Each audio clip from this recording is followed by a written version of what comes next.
안녕하십니까, 오하입니다. 오늘은 먼저 시간에 이어서 반야신경을 설명할 텐데요. 이 설명을 하기 전에 그 이 반야신경이 어떻게 출현하게 됐는지에 대한 것들을 간단하게 좀 살펴볼 필요도 있을 것 같아요. 사실 그 대승경전이 출현하기 이전에도 이미 경전은 있었죠. 아함경의 사부 니까야도 있고, 또 그다음에 아함경도 있고,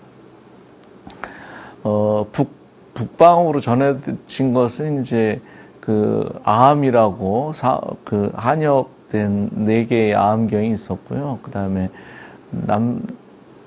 남방으로 전해진 건 니까야라고 해서 서로 상응하고 있기 때문에 내용은 거의 대동소이합니다.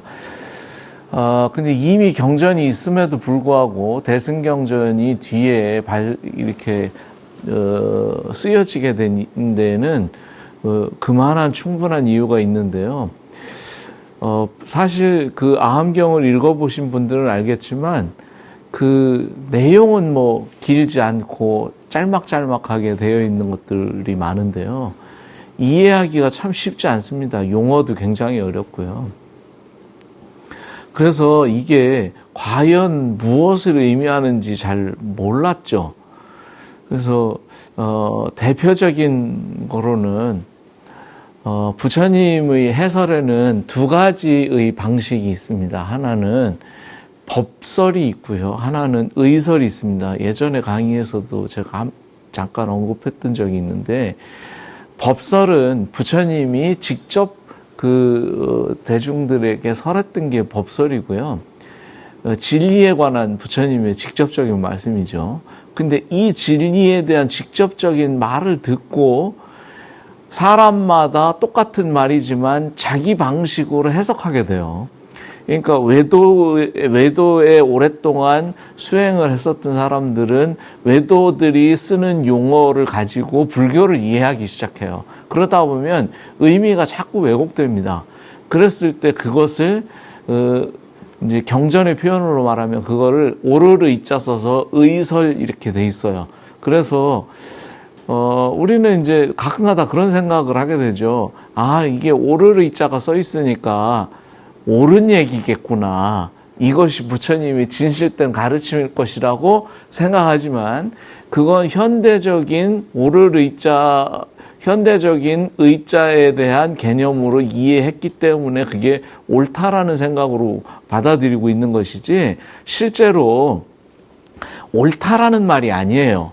오를 이자는 그 양을 가리키는 양 밑에다가 양자의 밑에다가 그 나자가 붙어 있는 글자인데요. 즉 양가죽을 쓰고 대중을 대한다는 의미로 처음에 쓰였던 글자예요. 그러니까 자기 본 모습을 드러내고 있는 그대로가 아니라 겉으로 무언가 자기의 한 거풀 옷을 입고 그걸 가지고 대변하고 있는 말이죠.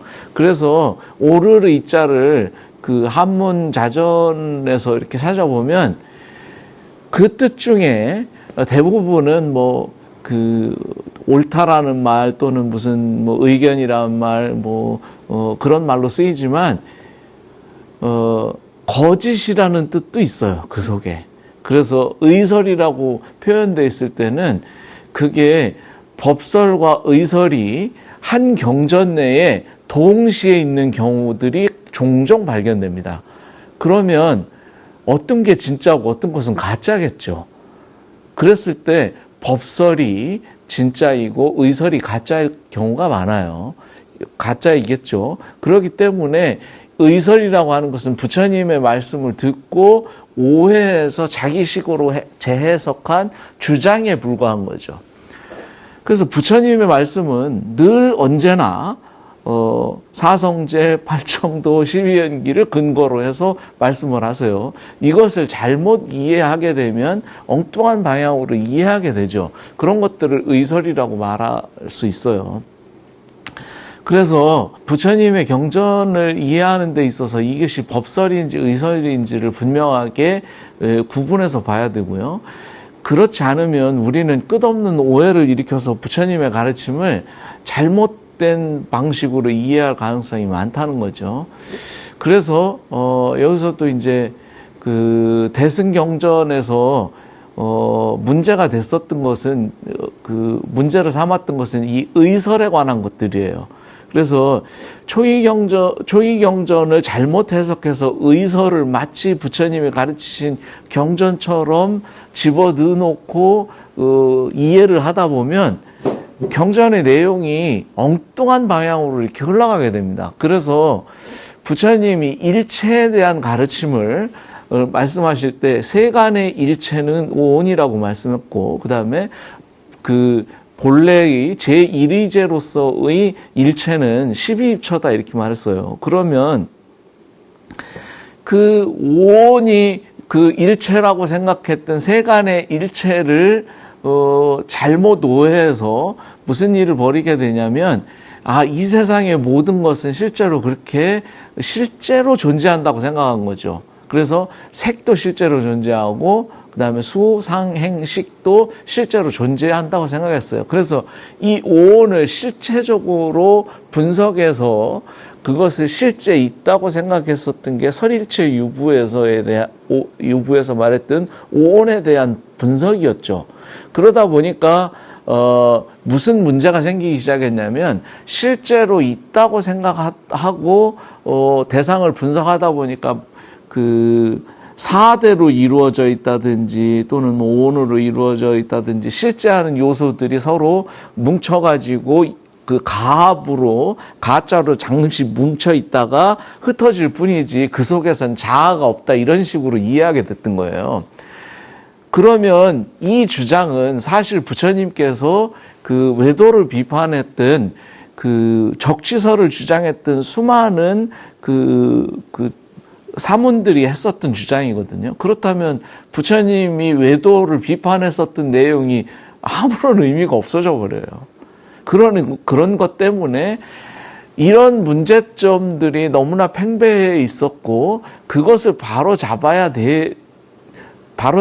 되겠다는 심각성을 느꼈었던 일부 그룹이 대승경전이라고 하는 새로운 방식에, 이미 언어도 달라지고 의미가 많이 퇴색되고 나다 보니까 옛날 말을 이해할 수 없게 됐죠. 그래서 그것을 그 당시에 가장 이해하기 쉬운 방식으로 풀어낸 새로 잔술된 경전들이 대승경전이라고 볼 수 있습니다. 그 중에서 초기 계통 그 대승경전이 처음 발생하게 된 초기 경전이 이 반야경 계통의 경전이고요. 그 중에 지금 이 반야심경이 포함되어 있다고 생각하시면 됩니다. 그래서 이 대승경전은 부처님이 말했던 사성제 8정도 12연기를 구체적으로 좀 더 정확하게 이해할 수 있도록 완벽하게 설명하고 있는 경전이죠. 근데 그것을 우리는 다시 무슨 오류를 범하게 되냐면 계속 없다는 것으로 다 설명하게 돼요. 그러면 무슨 문제가 또 벌어지냐면, 이건 불가지론에 또 빠지게 됩니다.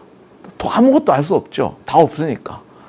그러면 이것도 사실 또 문제가 생기는 거죠. 그래서 이런 문제들 때문에 경전을 볼 때 단순히 문장을 따라서 그 의미를 해석할 게 아니라 부처님이 무엇을 말하려고 했는지에 대한 의미가 파악된 다음에 문장을 다시 볼 수 있는 능력을 길러야 되겠다. 이게 이제 저희 생각이고요. 그런 의미에서 우리는 문장을 기존에 해석되는 방식대로 해석했을 때 생기는 문제점들을 한번 생각해 봐야 된다는 거죠. 그래서 예를 들면 지금 기존에 우리가 번역하고 있는 경전 반야신경을 보면, 관자재 보살이 깊은 반야바라 밀다를 행할 때 5가지 쌓임이 오온이 모두 공한 것을 비추어 보고 온갖 괴로움과 재앙을 건너느니라 그랬어요. 근데 여기서 도일체고액이라고 할 때 일체의 고통과 일체의 괴로움과 재앙을 건지거나 건널 수 있을까요? 고통을 어떻게 건져요? 고통을 건질 수 있을까요? 고통을 건너갈 수 있는 문제일까요? 물론 이게 문학적인 표현으로 중국 사람이 썼다면 이렇게 쓸 수 있어요. 그렇겠죠. 그렇지만 이거는 그 외국인이 번역한 겁니다. 그렇게 하고 그런 의미에서 이거 물론 지금 이 번역은 현장 스님의 역이니까 중국 사람이지만 구마라집 역을 상당히 베꼈다고 하는 것을 그대로 드러나고 있거든요. 그러기 때문에 초기 번역들은 외국 승려들이 한 번역들이죠. 그런 의미에서 중국 저술이 아니기 때문에 얘를 일체의 고통과 액난을 건넜다든지 아니면은 건졌다든지 이렇게 해석될 수 없다는 거죠. 도가. 그래서 도일체고액이라는 의미도 한번 생각해 봐야 될 문제가 있고, 그 다음에 오온의 문제도 굉장히 중요한 문제인 거죠. 제가 예전에 강의했었던 것에도 그런 얘기 있죠. 일체를 오온으로 보는 것은 누굴까요? 중생은 일체를 오온으로 봅니다. 그 다음에 진실을 이해한 사람은 일체를 뭐로 볼까요? 12입초로 봅니다. 그러니까 여기서 설명하고 있는 것은 세간 사람들이 보고 있는 5가지의 색수상행식이라고 하는 그 무더기, 실체의 무더기로 보고 있는 중생들이 시각에서 벗어나서 12입초를 설명하는 내용으로 이 경전이 진행돼야 정상적이겠죠. 그래야 일체에 대한 바른 이해를 드러낼 수 있다고 볼 수 있어요. 그러니까 여기서는 일체의 고액이라는 말에서도 예전 영상에서도 얘기했지만 일체라는 말이 모두라는 의미로 번역할 수 있는 문제가 아니라 그랬어요. 일체는 실제 존재로 바라보고 있는 견해이고, 그래서 이것은 일체 중생이라고 말할 때는 소유 일체 중생의 뜻이에요. 일체라고 하는 생각을 소유하고 있는 중생이란 뜻이에요. 그렇기 때문에 모든 것을 존재로 볼 때 그를 중생이라고 부르는 거죠. 그러니까 여기서 이 도는 대지도론에서 대지도론이 마하바냐바라 밀경에 대한 논서이니까 이 도도 바라밀, 즉 완성이라고 하는 의미로 해석될 수 있어요. 해석해야 되겠죠. 그러니까 이것을 만약에 완성이라고 번역한다고 하더라도 일체의 고통과 액난을 완성했다고 해도 말이 이상한 거예요. 그렇기 때문에 이렇게 해석하면 많은 문제들이 꼬인다고 하는 사실을 한번 우리는 생각해 봐야 될 필요가 있다는 거죠. 그러면 다른 이제 번역을 한번 볼까요? 구마라집 역을 보면 구마라집 번역에서도 이렇게 설명하고 있어요. 관세음보살이 깊은 바냐바라 밀다를 행할 때 오음이 공함을 비추어 보시고 모든 괴로움과 액난을 건너셨다. 이거는 이제 최봉수 교수님이 아마 번역하신 것 같은데요. 구마라집 역이에요. 근데 사실 이것도 번역의 똑같죠. 앞에 내용을 보면 여기는 관자재 보살이 관세음 보살로 바뀌었을 뿐이고, 관세음 보살이 행심 바냐바라 여기는 다자가 빠졌죠. 뭐 밀다든 바냐바라 밀까지만 썼어도 같은 말이죠. 그래서 바냐바라 밀일 때에 오온이 공한 것을 비추어 보고 일체의 고통과 액난을 벗어났다, 건너셨다, 이런 식으로 번역을 했어요. 그래서 그 밑에 다른 거를 보면 사리불이여 사리불아 색이 공성인 까닭에 색에는 번민하여 부서지는 모습이 없다. 수가 공성인 까닭에 수는 감수하는 모습이 없다. 상이 공성인 까닭에 상에는 아는 모습이 없다. 행이 공성인 까닭에 행에는 일으키는 모습이 없다.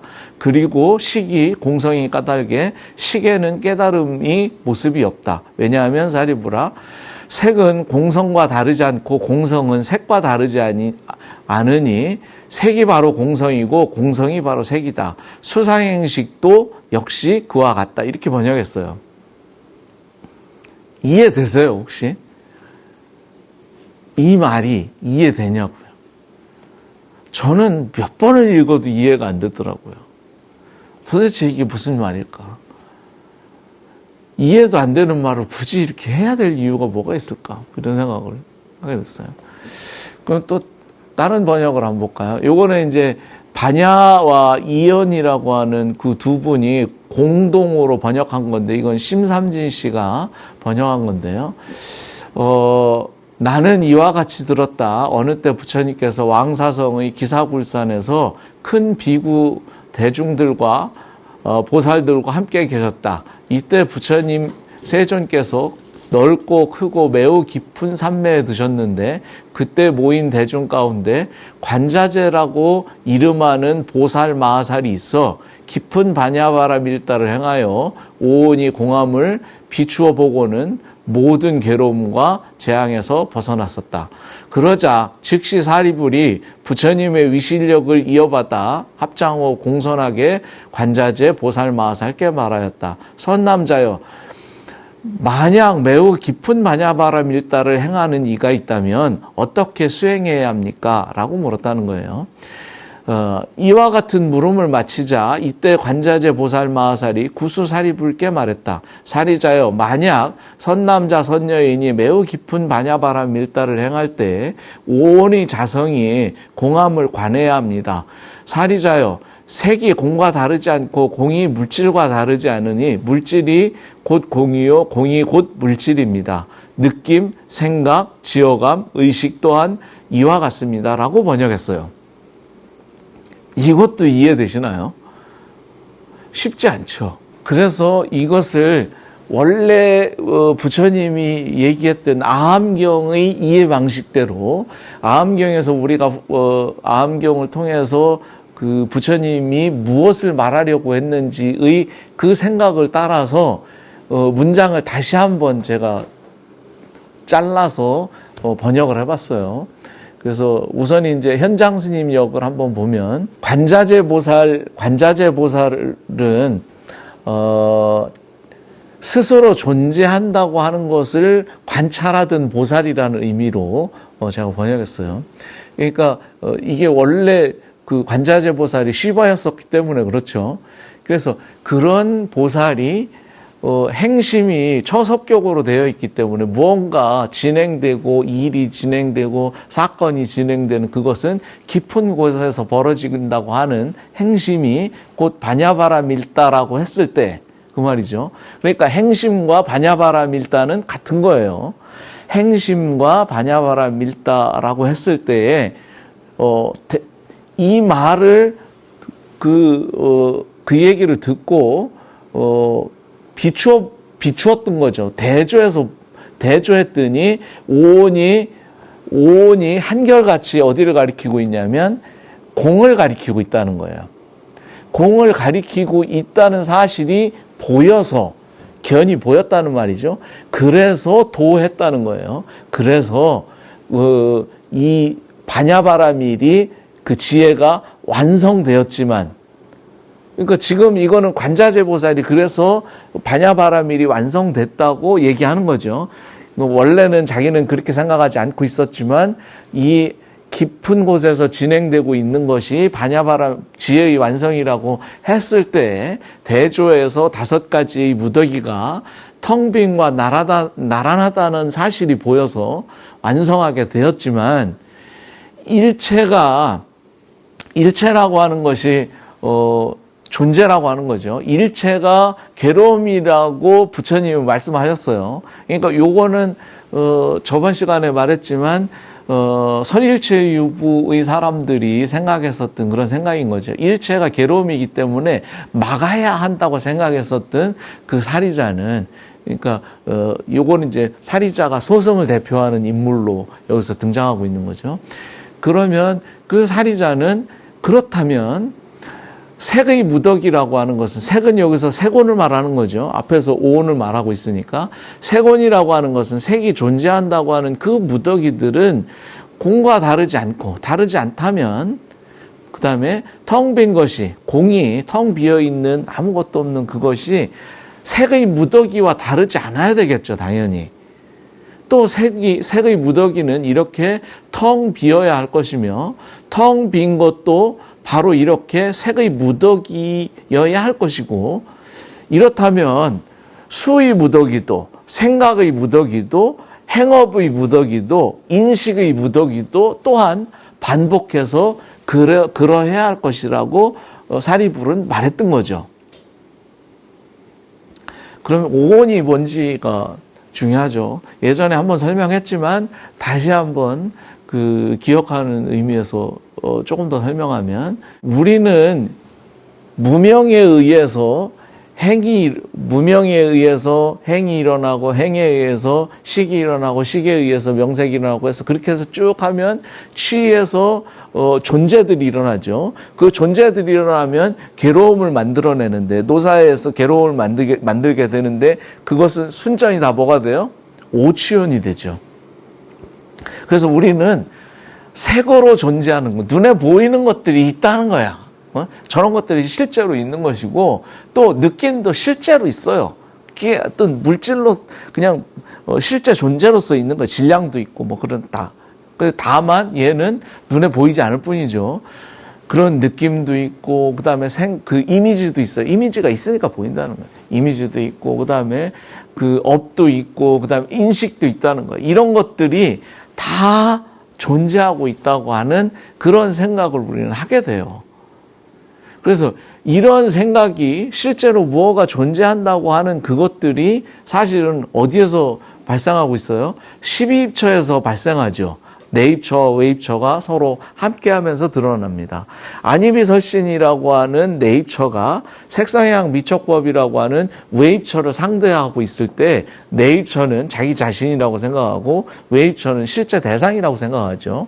그렇게 드러나고 있는 게 12입처예요. 그래서 이것은 깊은 사유를 통해서만 알 수 있는 내용이에요. 그래서 이것을 번역자마다 다양한 방식으로 번역을 했는데, 여기서는 심이라고 하는 말이, 깊다라는 말이 옛날 사람들의 의미로는 뭐냐면, 물속을 이렇게 들여다보세요. 깊은 물속을 들여다보면 겉에서 몇 센치까지는 보여요. 근데 그 안에, 속 안에는 안 보인다고. 그래서 깊다라는 의미는 안 보인다는 의미를 갖는 거예요. 그래서 우리에게는 실제로 겉으로 보이는 모습 말고, 눈에 보이지는 않지만 깊은 곳에서, 눈에 보이지 않는 곳에서 무언가 작동하고 있다고 하는 것을 표현할 때에 이렇게 깊을 심자를 쓰는 사람도 있고, 그래서 이것을 매우 깊다라고 하는 의미에서 심심이라고 쓰기도 해요. 또 어떤 사람은 이것이 마치 감춰진 것처럼 느껴지죠. 우리에게는 드러나지 않고 감춰져 있다고 생각해요. 그래서 감춰질 장자를 쓰기도 해요. 또 그 다음에 어떤 사람은 숨겨져 있다 그래서 숨을 입자로도 써요. 숨을 은자로도 써요. 그 다음에 이것은 감각기관을 통해서 들어오기 때문에 열려있는 문, 언제든지 들락날락 할 수 있는 빗장이 없는 문이죠. 그래서 문이라고 하는 그 의미로서 문이라는 말로도 써요. 그래서 육문이라는 말을 하잖아요. 그러니까 문이라는 의미로도 쓰고, 번역자에 따라서 다 조금씩 다르게 쓰고 있죠. 그래서 또 어떤 번역자는 이게 정말로 미묘하죠. 미묘해요. 그냥 이거는 우리는 평상시에 죽을 때까지 한 번도 그 생각 안 해요. 근데 이건 깊은 사유를 통해서만 그 미묘함을 이해할 수 있어요. 그래서 미묘하다는 말도 써요. 그래서 같은 것을 가리키고 있는 말이에요. 이건 다 12입처를 가리키는데, 번역자에 따라서 내가 어떤 방향으로 이 번역을 할까에 대한 생각을 하고 번역하기 때문에 같은 내용이지만 다른 단어를 써서 번역을 하게 되는 거죠. 그래서 여기서 깊은 심심이라고 하는 말은, 행심이라고 하는 말은 이게 12입처를 의미하는 말이고, 부처님의 깨달음은 12입처에 대한 깨달음이죠. 그것을 설명하기 위해서 사성제 8정도 12연기를 말하고 있어요. 그러면 그 12입처를 알고 이해하는 것에 대한 분명한 이해가 뭐가 되겠어요? 반야바람 일대가 되겠죠. 부처님의 깨달음이 그거니까. 그럼 그것에 대한 설명을 하고 있어야 이게 정상적이겠죠. 그러면 이것을 모르고 있을 때는 우리는 어떻게 이해해요? 색수상행식이라고 하는 5가지 존재 무더기로 우리는 실제한다고 생각하게 되죠. 아마 태어나서 죽을 때까지 내가 보고 있는 이 색들이, 내가 보고 있는 모든 이 색들이, 들리는 소리가, 또 느낌들이, 생각들이, 이런 것들이 가짜라고 생각하시고 있는 분 있을까요? 만약에 그런 분이 있다면 거의 뭐 정신병자가 아닐까요? 그러지 않을까요? 아마 죽을 때까지 그런 생각 한 번도 안 할 거예요. 자기가 알아서가 아니라 어떤 사람은 세뇌돼서 스스로가 자기 자신을 세뇌시킨 사람도 있어요. 그런 식으로. 이 세상은 다 가짜야. 그렇지만 그것은 사실을 봐서 한 게 아니라 자기 스스로 그렇게 상상해서 만들어낸 것이지만, 부처님이 말씀하신 이 12입천은 깊은 사유를 통해서 얻어진 깨달음인 거죠. 이것은 확인할 수 있는 것입니다. 누구에게나. 이 12입천은 어디에서 발생할까요? 자기 자신 안에서 발생하는 문제예요. 지금 내 눈앞에 보이는 것들이 실제 외부에 있는 것처럼 보이지만 사실 이것은 어디에서 발생하고 있는 거예요? 내 자신 안에서 진행되고 있는 거예요. 그렇기 때문에 바깥에서 진리를 찾지 말라고, 바깥에서 진리를 찾지 말라고 끊임없이 선사들도 말하고, 부처님도 뭐라 그래요? 마지막 유언에 자등명, 법등명 이렇게 말하죠. 자기 스스로에게서 그것을 발견하고 자기가 이해를 해야 될 문제인 거지, 바깥에 어디서 찾아다닐 문제가 아닌 거예요. 자기 안에서 확인될 수 있는 문제이기 때문에. 그래서 자등명이죠. 자기 안에서 이해해야 되고, 법등명이에요. 법은 뭐라 그랬어요? 의근이 상대하고 있는 게 법이죠. 그러니까 내가 보고 있는 것들이 법으로 드러나고 있다고 하는 사실을 분명하게 이해하는 것, 이것이 우리가 의지해야 될 2가지의 가장 중요한, 부처님께서 마지막에 말씀하신 법등명, 자등명의 의미죠. 그래서 이 반야신경에서는 얘기하고 있는 것은 그런 거죠.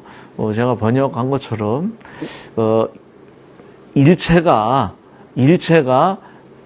고통이었기 때문에 그것을 막아야 되겠다고 생각했던 사리자가 이 지금 앞에서 얘기한 관세음보살의 그 자기가 이렇게 해서 깨달음을 성취했다고 하는 말을 듣고 지금 하는 말이죠. 그렇다면 색은 공과 다르지 않은 것이고, 공은 색과 다르지 않고, 색이 곧 공일 것이고, 공이 곧 색이고, 수상행식도 똑같이 그와 같을 것이겠네요 라고 얘기하는 것이 되겠죠. 근데 이것은 우리는 무조건 경전이 이게 다 모든 글자들이 다 붙어 있다 보니까 문장을 끊을 때 이렇게 누구 지칭하는 호칭이 나오면 무조건 다 그냥 부르는 이름처럼 이렇게 해석하는 경향이 있어요. 그래서 그런 이유들 때문에 우리의 번역들이 그렇게 되지 않았을까라는 생각을 하고, 사실 이 번역은 저희 생각이지 사실 이것이 옳다고는 말할 수 없어요. 이 번역을 한 사람이 아니기 때문에. 하지만 이렇게 해석하는 것이 부처님의 법을 좀 더 잘 이해하고 쉽게 이해할 수 있도록 해석하는 방법이 아닐까라는 생각에서 저희 생각을 한번 제안하는 거죠. 이렇게 한번 해석해보고 이해하는 건 어떨까요? 라고. 오늘은 여기까지 하도록 하겠습니다.